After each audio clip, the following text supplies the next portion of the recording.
Man, I would love to see the counter of how many other movies we talked about during this review of this movie. For sure, the highest amount of any other episode we've done. Yeah.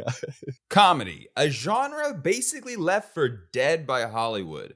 Used to get a lot in the early 2000s. We got a lot of new comedies that stand the test of time, whether it's Anchorman, Talladega Nights, The Hangover. We got a lot of variety of different types of comedy movies that ushered in an era of making fun of a wide variety of life. And yet, now, in the 2020s, we don't get anything. So, there is a new comedy out by one of the greatest comedic minds of our time, Bill Burr, and it's called Old Dads, and it is on Netflix, and we have reviewed it, and we are going to talk about it right now, and this is Last Page.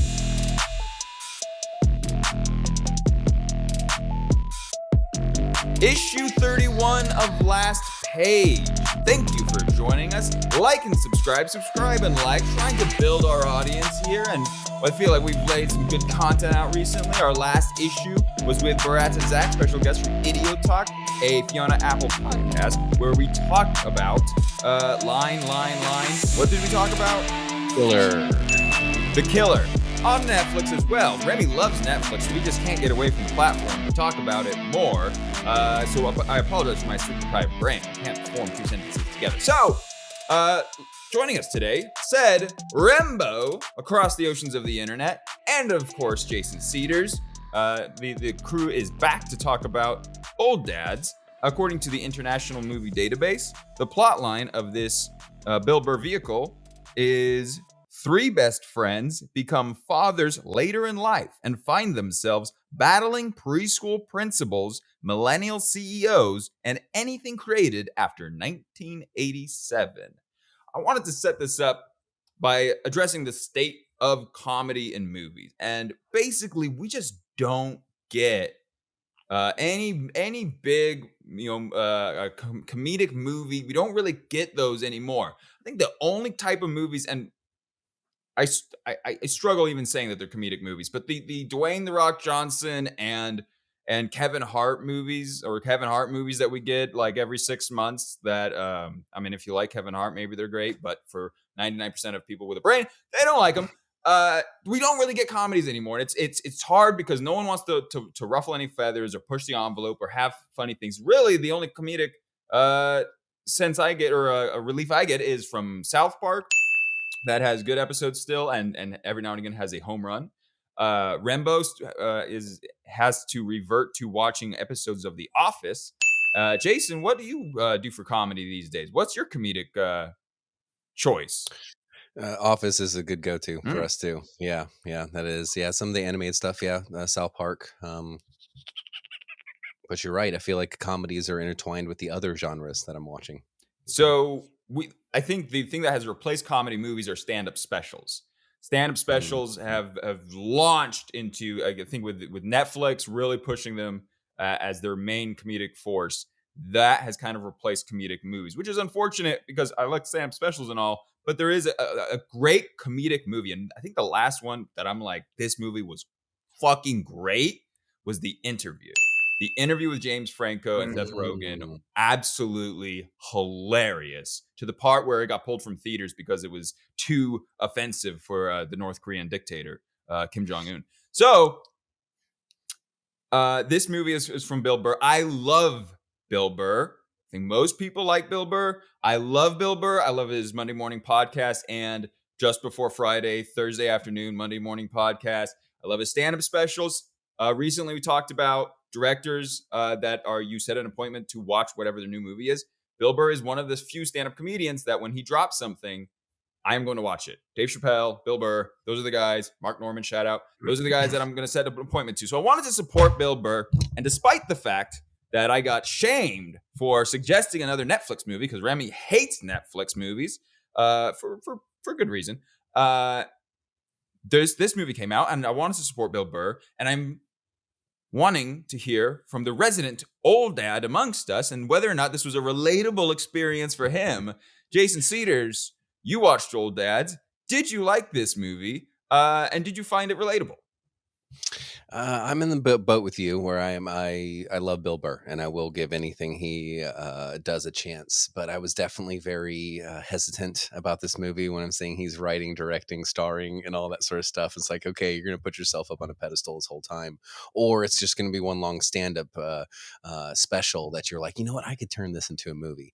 And and that's honestly what it felt like, was one long joke that he would have just kind of had a set piece on in his stand-up, that he was just like, I can put some characters around this and make a whole movie out of it. So it's stretched a very, very, very thin, this movie. And I had a hard time, and I wouldn't say it hit home on some of the stuff, because I mean, he's represented 51, I think, in the movie, like later 40s, early 50s, I think, is what this old dad is supposed to I be. think it's 54 I think he's supposed to be 54. Okay, wow, even older than I thought. And and I am now like early 40s, 41, as far as being a dad, but I can relate a little bit to some of like the relationship, or the anxiety he has. But it's like, it's so just the classic joke though, of just one generation hating on the next, and it's just like beating that dead horse, the entire movie. So we'll get into more of the specifics though. But I wanted to like it, it got a little cringy and uncomfortable even at some points and things like that. And it's like, man, I gotta really sit through this whole movie. But it had some highs, but not as many highs as I'd hoped, Yeah. Ugh, God, I can't believe I somehow got roped into back-to-back weeks of Netflix movies. That's a crime. Nobody should be forced to have to do that. That's insane. But I am here to talk about Monarch. Monarch's an interesting show. Yes. On Apple Plus, I think we've got 3 episodes currently in. I've seen the first 2. It's connecting all the pieces of the King Kong Godzilla movies. Very interesting. It stars Kurt Russell and his son Wyatt Russell, who Kurt plays him as an older man. Oh, he does. Yeah, it's actually pretty cool. What were we talking about? Oh, Bill Burr's movie. Mav is gonna cut. Mav's gonna cut all of this platform, out. show for Apple, Remy? Apple Plus, which, in my defense, I don't support any of these platforms. I allegedly pirate all of my content. No, he doesn't. He definitely pays for all of it. He does not pirate any of it. In fact, use code REMBO when you sign up for Apple Plus, and you'll get 20% off nothing. But continue. He threw allegedly before it, so he can say anything he wants after. Yes, allegedly. Jason is very on point with this, as far as it's a combination of his stand-up, which is, when you do stand-up, it's to an audience, it's right in front of an audience. When you do your, his Monday morning, Thursday morning podcast, it's speaking out to an audience, but also kind of just rambling to the oblivion. Which that's his kind of his gimmick, is that he's just rambling. It's literally in like the title, or in the description of all his episodes, is like, Bill rambles about blank. And this is very much is this. Like this shot, there's like a bunch of shots where it's just him in the car, just like talking to himself, but like he's on a podcast talking to an audience, just like, oh, these fucking guys, and they're on their scooters, doesn't even stop at a stop sign. Like, and it's just one of those things where I'm like, it would be funnier if I knew that this was authentic and you're just off the cuff ranting. But now it's in this format, you can feel it's more forced, and it's not as natural, and it's just not as funny. So that's the thing, is most of the movie, I'm just not laughing, and I was just like, oh, this is long. It felt really long. It felt like the third act started at an hour, and there were still 45 minutes left after it. Props. I don't hate on Bill for trying, for you're given the opportunity to write and direct your own movie, and it's like it's a career path for him. I understand he's already been in a couple things. Mandalorian, he's really good in, but I think it's just like, as far as directing, it's so plain. It's like the most basic shot movie ever. Which, I mean, of course, it's a directing debut. I guess that's what you expect, but it's not great writing. Yeah, Bookim's the best part of the movie. Yeah, the sporting cast definitely is the stars. I want to defend this movie because I love Bill Burr. Been listening to the podcast for so do I. 10 years. We all love Bill Burr. And he is a movie nut. Loves movies, old movies, new movies. when Netflix started creating their own original content, it's incredible that F is for Family, the show that he show ran. Yeah, yeah. That show ran for like 5 seasons, which is pretty incredible. So he's been a part of the creative process, like Remy mentioned. He's been acting in different things, Breaking Bad, Mandalorian. He's really good when he in the parts he's in. He's really good, and I want to support this movie because I love Bill Burr. Yeah, this is not the breakthrough comedic movie that's like, comedy movies could be back. But this movie does have things in it that I don't think you would see in other type of comedic movies these days. And he does push the envelope with some scenes. And there are some really funny scenes, and there are some really funny lines. Jason, like you said, the supporting cast, there are some great moments. So there are things in here. I would say that if you're a Bill Burr fan, that you check this movie out. But yes, it is. If you're familiar with kind of his style of comedy, his ranting, these are things we've seen before. It is basically, the old guy ranting about the younger generation or the world at large. And yeah, it's not the freshest, but there are definitely moments in the movie that made it worthwhile where I did bellow out laughing in multiple parts. So yeah, like so Jason mentioned the supporting cast, the other two old dads, and basically the plot of the movie is that they're old dads. Bill Burr is married with a kid, and he has problems with the school, the private school they're sending him to. Has the lady, I don't know who's the lady that plays the teacher. Rachel Harris Yes. plays Dr. Lois. I don't know how to say the last name.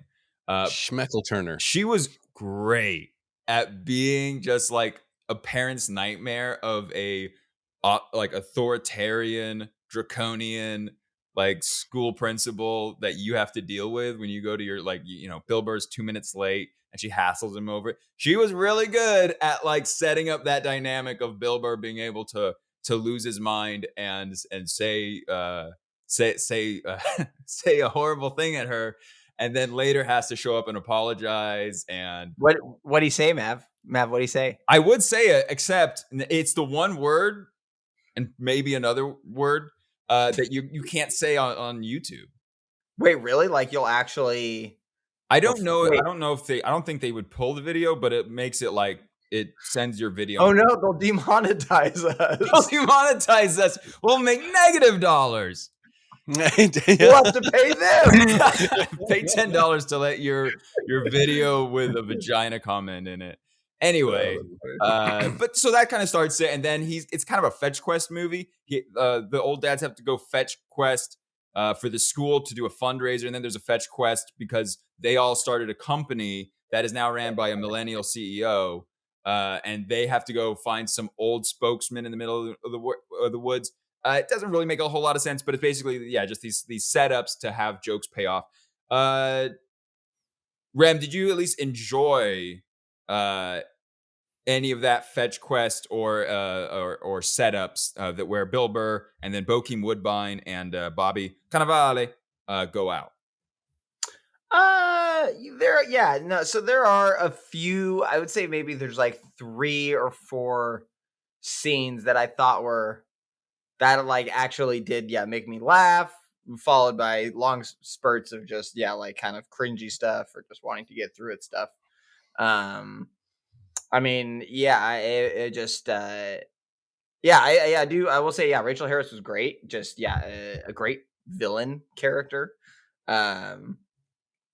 There's something specifically that I just can't put my finger on. I'd have to go through her filmography again to remember what it is exactly I know her from. I mean, I know she's like been in a bunch of little things here and there, but it's like there's something that I know her from that I just can't remember. Anyway, but I think the funniest scene in the whole movie is, for me, was Bokeem this close to the dude's face, trying to get him to sing along to NWA.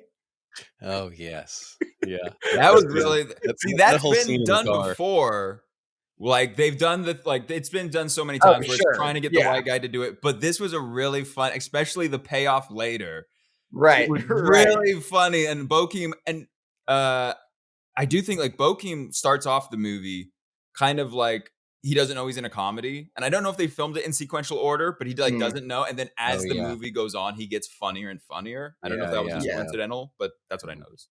Yeah, well, it's just, I mean, I have to go through his filmography again, but I have not seen Bukim in any comedy movies. He's usually more serious, dramatic characters Mhm. with, and I mean, his character from Fargo has the greatest monologue in the history of monologues, like about the definition of sovereignty. If you don't know, if you haven't seen that, go I check it remember out. that one. But Mhm. um, so yeah, it is one of those things where I'm like, it's weird. Like when I saw he was in the movie, I was like, this is weird. Bukim in a com is a little bit off, but I thought he nailed it. Just like he plays the straight man just well enough. Um, the line they're talking, when he's talking about how his girl got pregnant, and he's like, I have a vasectomy and I pull out. He's like, what is the line? Is like, your dick's like the Black William Wallace, or your sperm's like the Brave. Black William Wallace. And he's like, It's freak the up. it's the Braveheart level pre-cum. Yes, That's what he says. Braveheart level freak out. That was really funny. That little interaction was really funny. And Yeah, then that was a good they're one. like, I mean, if you don't want to keep it, just just like get an abortion. And he's like, that's some white people shit. That's some white Bill Burr's like, what'd you say? And he's like, I don't know. I'm emotional, man.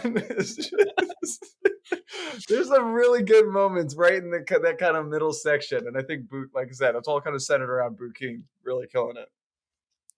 That's my only like fear of this whole conversation we're about to have now is some of this stuff going to stick and like be funny later, because it was a horrible like movie as far as a plot and everything, but does it have enough good like one-liners and stuff? And I had to look up this movie because I remember Road Trip with Tom Green and a couple other like random people in the 90s, that there were always these like, I'm trying to think of some other ones, Balls of Fury with Christopher Walken and a couple other ones where, I mean, you could even say some of the like sleepers like Zoolander or some other ones that did not have great beginning critical fame, and a lot of people watched it and then passed it up.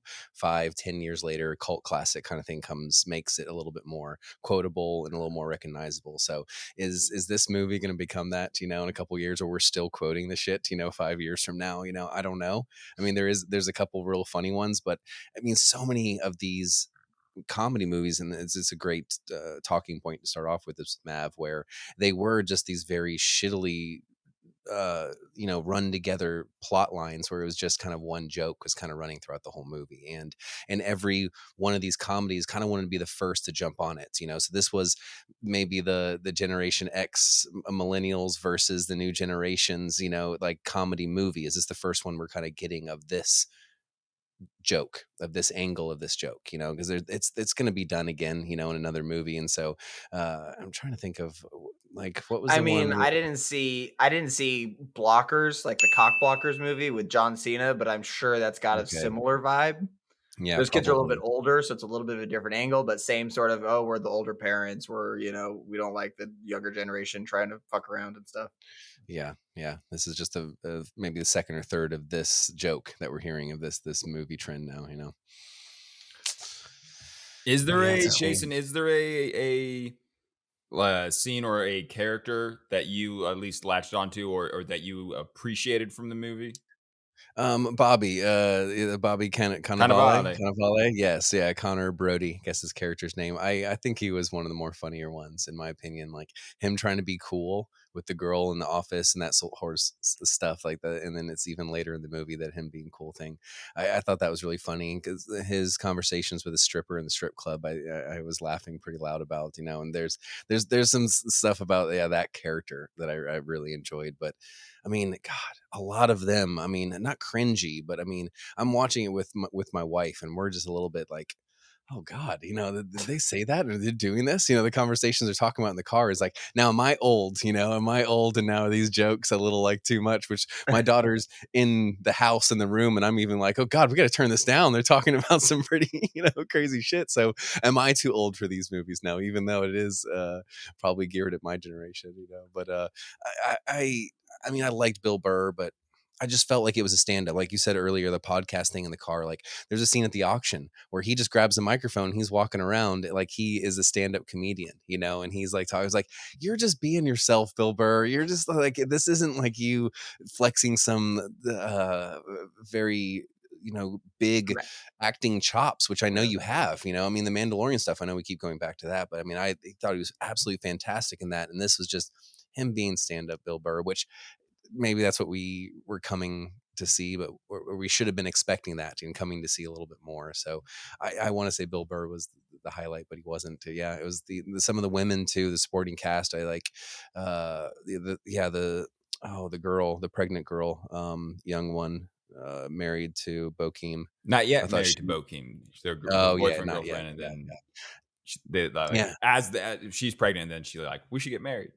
Yeah, I mean, some of the female casts were a little bit more intriguing as characters, you know, and a little development. But God, man, yeah, I'd have to say, yeah, Bobby Cannavale. I have to say it like that every time, Cannavale. That's the thing. You look at it, you might be confused on how to say it, but you just say it in an Italian like that. way, and Yeah, then it Carnival. just says itself. Yeah, I he was did probably the love highlight. Bobby Cannavale. He was he is a very funny stand-up comedian, but I mean, that's what's amazing. He's a stand-up comedian. You watch him; he's very funny in this. You watch him in the greatest Netflix movie ever, which is The Irishman, where he plays a mobster in that. He's fucking... Don't you roll your eyes at me. Don't you roll your eyes at me. Hey, it took it 4 hours to be a good movie. That's why. Oh, come on now. God damn it. Anyway, he's really fucking good at being a mobster in that movie. Just very cool, very Italian. The dude just oozes cool, and it's just that's in that movie, The Irishman. Which, by the way, The Irishman's a great movie, and I'm gonna hijack this now. If you Remy hijacked it and talk about Monarch, now we're gonna talk about The Irishman for 3 hours. There we go. But it's that movie showed had a bunch of different stand-up comedians that played different roles. Sebastian I forget how to say his last name, Monaco, and then also Jim Norton. Yeah. Jim Norton. That showed these guys have this cool, and Bill Burr have these cool, not in that movie, ability to act. And I think that's was difficult for Bill Burr in this.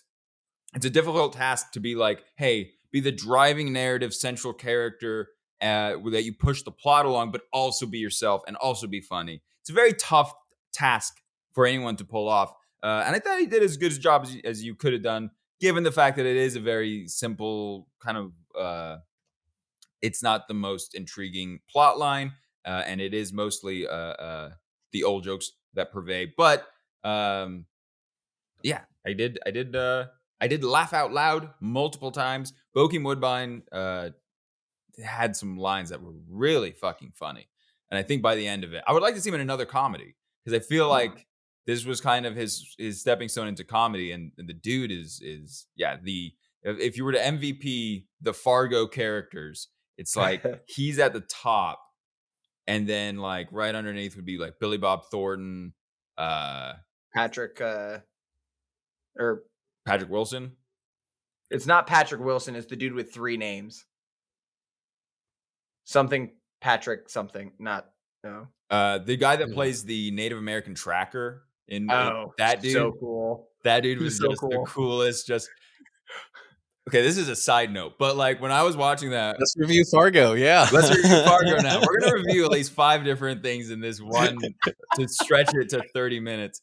But in watching season 2 of Fargo, I was living with multiple roommates at the time, and the roommate, shout out Chaz that I was watching this with on the couch, and maybe we were high, I don't remember, but we were sitting there watching, and the dude looks at something, he looks at a scratch on the door and immediately knows that someone is miles away, and we're just watching this what the fuck kind of Sherlock Holmes? This dude can find anybody on the planet. And anytime he came back on screen, it was you're just waiting for him to circle in on this little detail.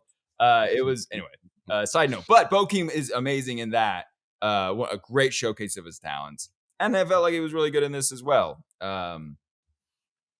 Yes. I feel like we've kind of already talked about it. We covered the whole movie. And that's last page. There's a couple random things like, well, I just gotta say, I mean, probably the worst part of the movie, aside from just that it's like formulaic and like kind of like a boring story, is there is no substance to any of the relationships between the men and the women. Like Bill Burr and his wife. Bill's an asshole and she's with him. Bobby is with his wife. She's a bitch, like a controlling bitch, terrible mom. And they're just together. And then Bukim is divorced with a hot young girl, gets her pregnant, and they're together. Like there's no actual relationship depth at all to any of these dudes.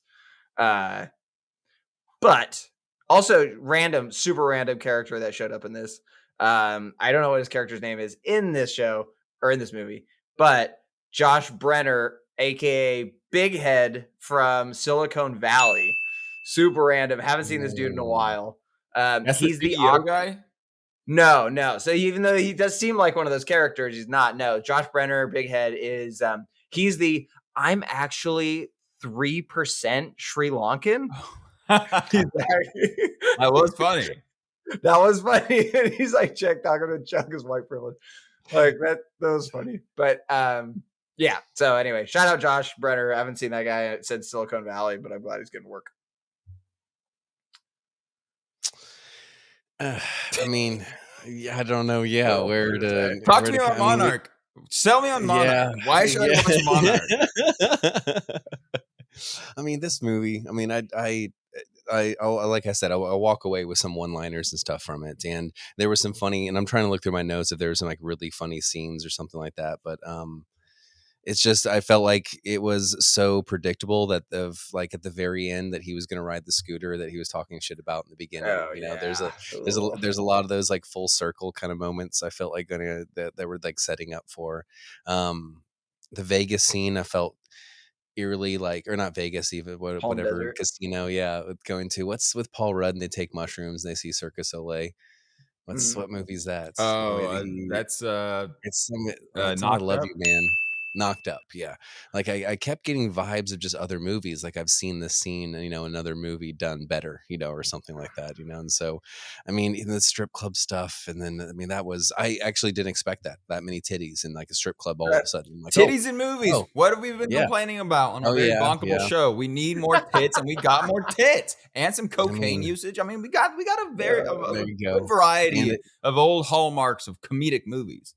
And it sounds like the comedic or the comedy movies are the only ones that can do that anymore. Have drugs and tits. We're asking for that in other genres. It looks like comedy is the only genre that is able to deliver on that. And but yeah, it's so funny that and we started this with like the comedy trend, and it's like there's so many shows and so many other movies. Like I don't want to say Marvel, but they are kind of using some comedic actors to kind of bring that comedy to those kind of action family movies. So I mean, is this a dying genre? Do we need these type of movies like this anymore? Are we getting this enough from stand-up and TV shows? I mean, yeah, you talked at the beginning is like, what are we getting our comedic fix for? And I think it is some of those more serials like 30 Rock or Parks and Rec or Office. Those sort of things are what we I feel like going forward is what we're wanting our comedy out of. Not as Brooklyn Nine-Nine. That's something I need to start. Yeah, I always feel like that's in that echelon too, and I have no idea that show yet. But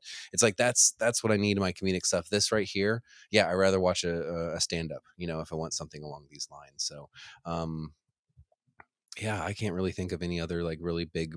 The other thing is like the woman, the principal, her being embezzling, the school the whole time. I was like, oh, you're just trying to like cover Bill Burr, like you as the writer, actor, director, like being so mean and cruel to this woman, throughout the beginning. Oh, she really was a piece of shit. I felt like there was a lot of those things where they kind of like save themselves by writing that into it, but. No, yeah. Ratings? Are we already on ratings? Just about. We'll get to ratings. I also did not like that it was like, oh, she's been embezzling, and it was just like, yeah.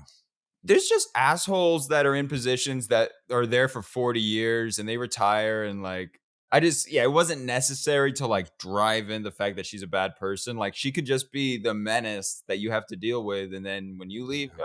But yeah, I felt like that wasn't necessary. Cop out. What was the old guy in the rideshare? Do we want to talk about him? Wasn't he someone famous? The Oh old dude. yeah, and the future Bill Burr is what he saw himself as. Yeah, Bruce Dern. Yeah, Bill Burr. As I mentioned before, Bill Burr is a super movie fan, and got Bruce Dern to be in the movie, which is awesome because Bruce Dern's like 1,000 years old, and he's very old. He's been in. He was in The Hateful Eight. He was in Once Upon a Time in Hollywood. And then he was in Support Your Local Sheriff, which is a great comedic Western movie from the I think it was like 1970-ish, probably like 68. So Bill Burr's just cashing in on all the friends and people that he knew in the industry to be in his movie. Like on one of his episodes where he talked to, or like interviews, he like talked about that, where he's like, I literally, try to get everyone that I could possibly get in this movie. But yeah, what I will say positively is I do like the sequence of in the car that they're talking shit, and the one young guy is like, "Oh, so this is what we're doing? We're talking like bad about women." Like that is a funny sequence, and then it plays out, and they get canceled because there's video from inside the car. There's video of them, talking about Bruce Jenner and like, would you do like, this Kardashian, would you do Bruce Jenner with a dick or without a dick? And that's something that's funny that I feel like we wouldn't get in most comedies that come out today. That's like, people don't want to, but in the movie they get canceled for that. And then, the younger guy gets canceled because, he's singing along a rap song. Age discrimination. That's really funny. And then the other guy gets age discrimination. That was the CEO finally got age discrimination by firing everyone born before 1988. Get out that door. And I was like, shit, I was born in 82. I mean, man, I didn't realize I'm that level already. So yeah, final ratings and final thoughts. Rembo. What did I rate this movie? What did I rate The Killer? 5, 6? You think you said 5 or 6 out of 10? Yeah. So I'll give this movie like a 3.75. just like out of 10. 3? Out of 10. I was like 3.75 out of 5. What? That's a good rating. 3.75 out of 10. It's like it's just you watch it once. Again, I don't fault Bill at all for trying. And I think some of it, there's a couple scenes here and there that it works. Overall, just a very thin, very forgettable sort of comedy.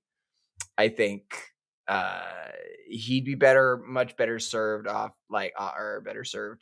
starring in a comedy that wasn't his own idea. So that way he wasn't just being himself, being himself by writing himself, by directing himself. Like it's a lot.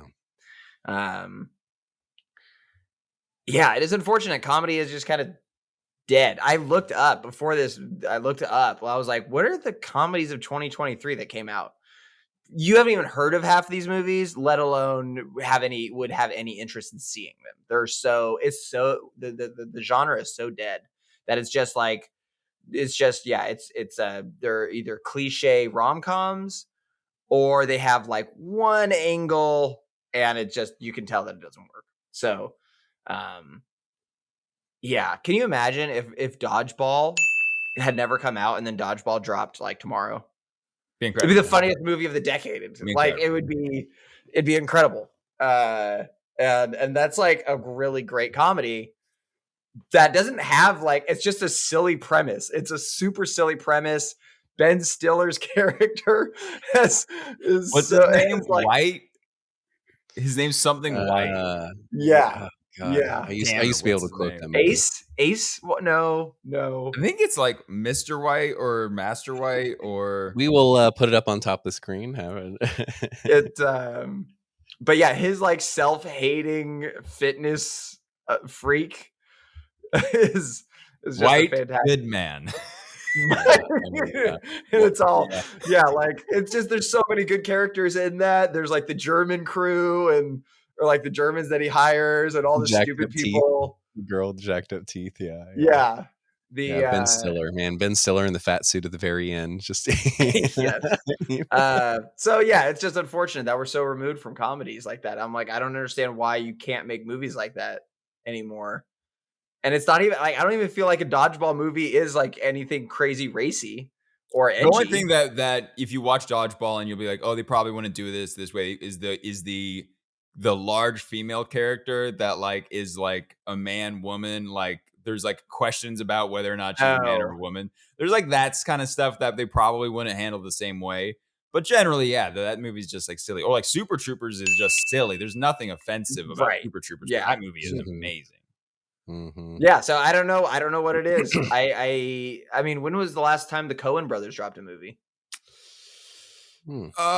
One of the Coen brothers made that black and white Macbeth movie with Denzel Washington. Oh, okay. Well, not really a comedy, but They did the Buster Scruggs, oh, the which I Ballad of tuned Buster out Scruggs. halfway through the movie. I was just like, Yeah, nah. it was too gimmicky. It's weird. Yeah. Um, Mm. so yeah, it's I would really like for somebody to punch us in the face with a great comedy again, but I don't know when that's gonna happen. Very unfortunate. So I not upset Bill tried. I love Bill. I hope you do make money, even though certain people may or may not be pirating this content. But I do hope you get lots of views. I find myself quoting like "dude, where's my car?" like more than I should. Like that's a horrible movie, but there's a couple like classic one-liners in there, like "what does mine say, dude? What does mine say, sweets?" Like I say that like more than I should, or and then, there's like, so it was a very shitty movie. Like I couldn't even tell you how that movie ends. Like I know I've only seen probably the first half of "Dudes, Where's My Car?" like more times than I'd like to admit. But is this going to be one of those movies where we pop it on again and like, oh yeah, there's this funny scene, or we want to show our friends some funny scene in this movie? I don't think so, but maybe. It's so weird about these sort of movies that could become cult classics. So I mean, first initial sitting, yeah, I did not enjoy it. I mean, there was a couple times where I'm laughing out loud, but it was more, if I wasn't watching this movie for this review, I would have turned it off at some point while watching it. I would have definitely switched to something else. So that says a lot right there, and I don't know when throughout the movie I would have done it, but it would have been at some point. So yeah, I'm right there with you, Rem, like 3-4 out of 10, somewhere around there. But no, I was gonna try to end it on something positive, be like, but this, this is good. But it's like, no, I'm like kind of left at a blank. So yeah, let's try to find a good comedy movie to review. Maybe it's probably gonna be an old one, nothing recent. Like, let's do some Blazing Saddles review or something like that. Oh boy, you want to talk about racy? Oh, good. Yeah, that's a good comparison. Something racy for the time, like pushing the boundaries of Is Blazing kind of Saddles things. the one where it opens with Bon Jovi? No. Western. Yeah, It there's opens with the three guys in a sand pit with the mining cart in there, and the guys save the mining cart and not the guys that are in the quicksand. It's that whole scene. oh, okay, Oh, different you don't movie. remember? Oh, yeah. Different It's a movie. very just racist tone right off the bat. It's like, okay, this is what I'm watching out of some old Mel Brooks. Yeah. Man, I would love to see the counter of how many other movies we talked about during this review of this movie. For sure, the highest amount of any other episode we've done. Yeah. I will give this, and you guys might scoff at this. I'll give this movie a 6 out of 10 because The highest of scoffs. I did not.